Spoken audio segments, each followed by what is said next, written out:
ये विषय अलग हो जाएगा। मुझे लगता है कि इस पर एक अलग से डिबेट रखें, ज़्यादा बेहतर है कि नीचे के लेवल से लेके 400-500 रुपए तनख्वाह पाने वाले पत्रकार से लेके और 5 करोड़ पत्रकार तनख्वाह पाने वाले पत्रकार तक की अलग डिबेट हो जाएगी वो।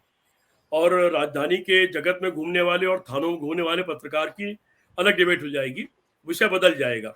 अभी सवाल ये है, अभी शुक्ला जी बहुत अच्छी बात कर रहे थे कि 23.5 घंटे तो आप अपने स्वतंत्र हैं, जो चाहे सो बोलिए। हाँ, 23.5 घंटे दिन भर के 17 कपड़े दिखाइए, 17 बार बदलाव दिखाइए, नौटंकी दिखलाइए और प्रहसन प्रहसन दिखाइए। आधे घंटे फिर जो नौटंकी का मालिक है, कुछ उसकी अच्छी चीज़ें दिखाइए। ये कुछ अजीब दोहरापन है। पहले भी तो लोग थे, जो पत्रकारिता करते थे। पहले भी लोग थे। अच्छा, अगर ऐसा नहीं रहा होता, तो मनमोहन सिंह की सरकार में घंटों-घंटों मनमोहन सिंह की सरकार की बखिया कैसे उधेड़ी जा रही थी। टीवी के सारे चैनल और सारे अखबार कैसे रंगे हुए थे। उन्होंने एक भागे हुए ड्राइवर को गांधी कैसे बना दिया, गांधी से बड़ा कैसे बना दिया। और उन्होंने ऐसा माहौल बनाया कि पूरे देश के मैदान लाखों लोगों से भर गए। ऐसा लगता है कि क्रांति आने वाली और सारा भ्रष्टाचार मिट जाएगा। और वो लाखों करोड़ का भ्रष्टाचार, जिस जिसका कोई प्रमाण, जिसकी कोई किसी तरह की कोई भी पुष्टि कहीं से नहीं थी, उसको आखिर यही टीवी चैनल अखबार कैसे दिखा रहे थे। वो भी तो सरकार थी। आज किसी की औकात नहीं है कि सचमुच जायज सवाल पर भी एक सवाल उठा दें। मैं रोज कोशिश करता हूं बाद में इसमें व्हाट्सएप ग्रुप में आकर के और तमाम जगहों पर कि जरा देखो कि राहुल गांधी पैदल चल रहे हैं, पैर में छाले पड़ गए, हजारों किलोमीटर चलना है उनको, हजारों लाखों लोग उनके साथ चल रहे हैं, 3-4 लाख लोग उनके साथ चल रहे हैं। किसी टीवी चैनल पर वो कहीं आया कि नहीं आया? लोगों से पूछता हूँ, जिनके घर में टीवी लगे हुए हैं, मुझको देखने को नहीं मिलता है। तो इतना अनदेखापन, एक तरफ एक सरकार को आपने बखिया उधेड़ दी और पाताल से आसमान तक लाखों करोड़ का उसका भ्रष्टाचार जो सिद्ध नहीं कर पाए आज तक, उस पर कोई बहस नहीं, कोई डिबेट नहीं।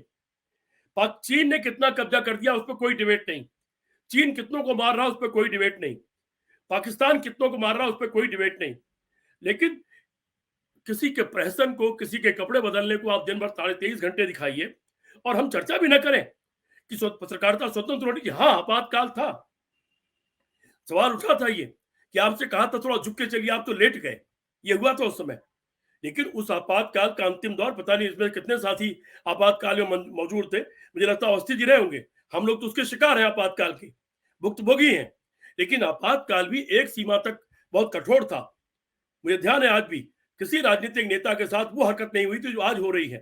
तमाम राजनीतिक नेताओं को मान और सम्मान के साथ रखा गया था, जेल में जरूर रखा गया था। पत्रकारों को भी एक सीमा तक तो दबा, लेकिन उसके बाद कुछ महीने बीतने के बाद तो पत्रकारिता खुल करके फिर अपने स्तर से होने लगी थी।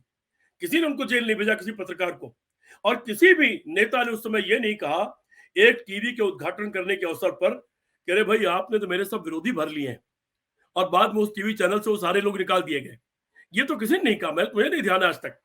मुझे याद है विद्यार्थी परिषद के वो तमाम लड़के जिनको हम जयप्रकाश आंदोलन में जानते थे, उनको सबको जबरन तमाम अखबारों में घुसेड़ा गया था। वो बड़े लोग बन गए और फिर उन्होंने पूरी चेन बना दी अपने आरएसएस के लोगों को ला करके मीडिया में घुसेड़ने की। लेकिन तब तो किसी सत्ताधारी दल ने ये नहीं कोशिश की कि भाई ये लोग क्यों घुसेड़े क्यों जा रहे हैं और इस खास विचारधारा के लोगों के कलम ऐसी क्यों चल रही है। ठीक है, उन्होंने गलती की, उन्होंने गलती को भुगता और भुगत करके उसका एहसास किया, एहसास करके उसको सुधारा। लेकिन पिछली यूपीए की सरकार में तो पत्रकारिता पूरी तरह स्वतंत्र थी।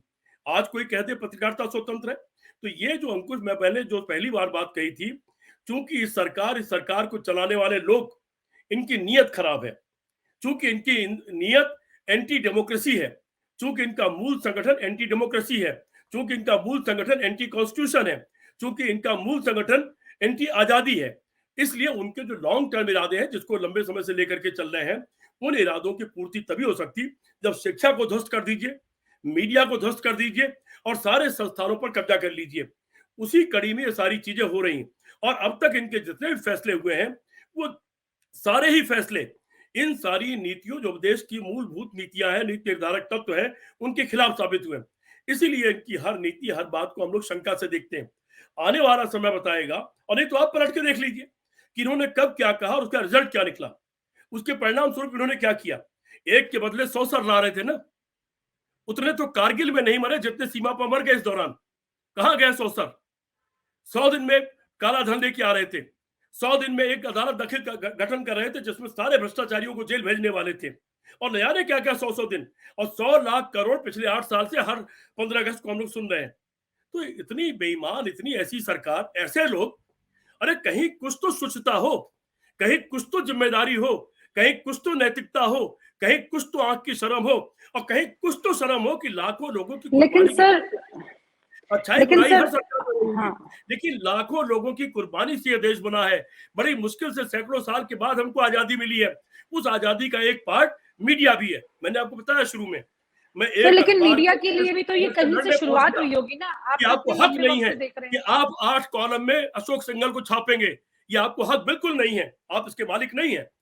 ये इतनी बड़ी समाचार नहीं है। बैनर न्यूज का मतलब होता है कोई ऐतिहासिक घटना, और अशोक सिंघल जो मेरे आगरा पड़ोसी थे, उनकी गिरफ्तारी कोई ऐतिहासिक घटना नहीं थी। तो ये प्रतिरोध करना, और उन्होंने बाद में स्वीकार किया कि हाँ, हमसे भावना में बह के गलती हो गई। तो मित्र, कहीं ना कहीं आत्म आलोचना बड़ी जरूरी है। कांग्रेस से भी लड़े हम लोग पूरी जिंदगी, और अब भी लड़ाई लड़ रहे हैं, इसलिए कि हम लोग का कमिटमेंट कुछ दूसरा है। हमारा आपका कमिटमेंट अगर लोकतंत्र के प्रति नहीं है, तमाम लाखों स्वतंत्रता सेनानियों के प्रति नहीं है, अगर आजादी के प्रति नहीं है, संविधान के प्रति नहीं है, तो हम आप जितने बैठे हैं, हम सब के सब बेईमान है। हम सबको हक नहीं कि गांधी का नाम ले, सुभाष और भगत सिंह का नाम ले।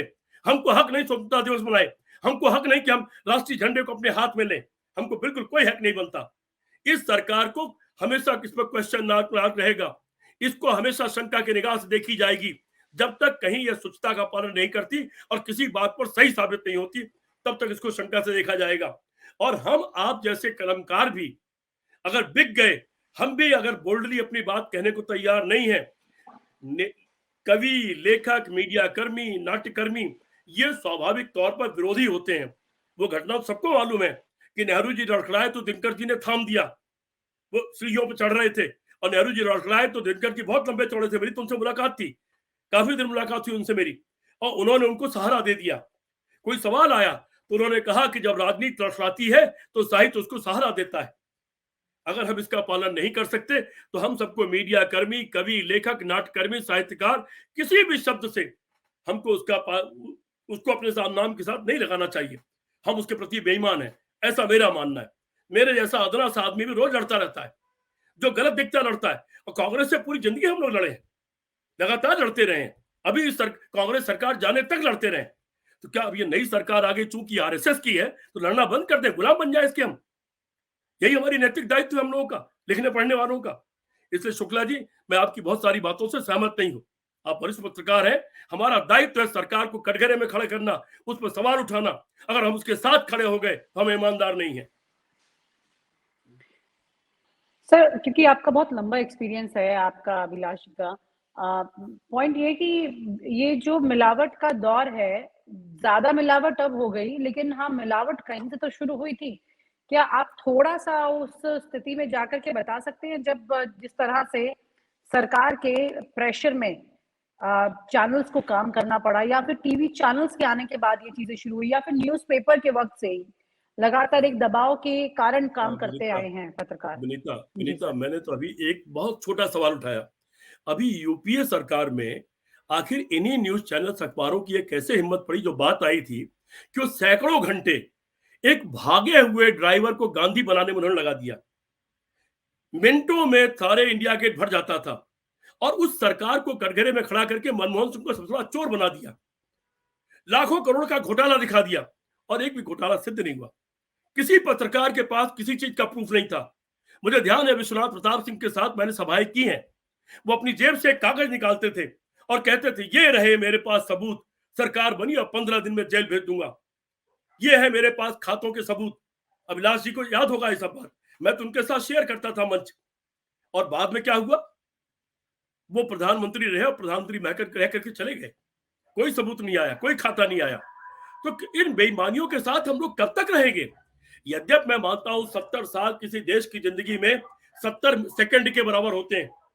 दुनिया के इतिहास का अगर हम गौर करें तो दूसरे देशों के मुकाबले ज्यादा जल्दी सीखते हैं। वो कंसीलियर मूवमेंट हो, फ्रांस का सवाल हो, ऑस्ट्रेलिया का सवाल हो, इंग्लैंड की पोप और राजा की लड़ाई का सवाल हो, अमेरिका में काले और गोरों की लड़ाई का सवाल हो। हमने दुनिया के दूसरे देशों ने बड़े बुरे दिन देखे, लेकिन उन देशों में आज भी, यहां तक मैं पाकिस्तान में, वहां पर भी मैंने देखता हूं, पत्रकारों को बहुत सारे मैं देखता रहता हूं, पूरी बहादुरी के साथ सरकार के खिलाफ लड़ते हुए दिखाई पड़ते हैं, कई जज लड़ते हुए दिखाई पड़ते हैं। अरे हम भारतवासियों का कर्तव्य है कि हम कम से कम ईमानदारी के साथ, अगर हम कलमकार हैं तो अपने कर्तव्य को निभाएं, और हमको स्वाभाविक तौर पर सरकार का विरोधी होना ही पड़ेगा। अगर हम सरकार के साथ खड़े हुए हैं तो हम कलमकार नहीं हो सकते। और मुझे तो खैर आपातकाल छोड़ दीजिए, उसमें हम सब लोग उसके शिकार थे, हम सब लोग उसके खिलाफ लड़ रहे थे, उसके शिकार। वो एक तात्कालिक तौर पर बड़ी घटना थी जो घटी, लेकिन उसके लिए इंदिरा गांधी ने माफी मांगा, उसी इंदिरा गांधी ने फिर चुनाव कराया, उसी इंदिरा गांधी ने उस चुनाव को फिर ओन किया। उसने डोनाल्ड ट्रंप की तरह यह कोशिश नहीं की कि कब्जा कर लो देश पर, फौज उसके कब्जे में थी, सारा देश उसके साथ था, लेकिन इंदिरा गांधी ने यह कोशिश नहीं की डोनाल्ड ट्रंप की तरह देश को कब्जा कर लो। उसने स्वाभाविक तौर पर, और एक तरफ हमारी जनता पार्टी की सरकार शपथ ले रही थी, और दूसरी तरफ इंदिरा गांधी के द्वारा जेल में रखे गए जयप्रकाश नारायण चुपचाप इंदिरा गांधी के घर चले गए, वो शपथ ग्रहण में नहीं थे, और इंदिरा गांधी उनके कंधों पर सर रख करके रो रही थी और माफी मांग रही थी। तो वो लोग जो डेमोक्रेसी में विश्वास करते हैं, उनसे गलती हो सकती है, लेकिन वो माफी मांगने वाले लोग भी हैं, वो लोकतंत्र को बहाल करने वाले लोग भी हैं। हमें अपनी गलती मालूम है कि हमने क्या क्या हमने बुनियादी गलतियां किया उन लोगों के खिलाफ। जब इनको देख लिया तब समझ में आया कि हमने पिछले इतने सालों में 48-49 साल की राजनीति में हमने क्या गलतियां किया है, अब किस तरह से उनको कटघरे में खड़ा किया। लेकिन हाँ, यह भी मानना है किसी एक सरकार को बहुत लंबे अरसे तक अस्थायी सरकार नहीं बनने देना चाहिए, उसको इतना निरंकुश नहीं बनना देना चाहिए कि वो आपको खा जाए, आपके देश और लोकतंत्र को, आपकी व्यवस्था को खा जाए। ऐसा कभी नहीं होना देना चाहिए, और ये जिम्मेदारी हम आप 5 लोगों की तो निश्चित तौर पर है ही। और आप हमसे जुड़े रहने के लिए सब्सक्राइब करें YouTube पर, फॉलो करें Twitter पर और लाइक करें Facebook पर। और ज्यादा जानकारी के लिए आपको टाइप करना होगा सिर्फ न्यूज़ नशा।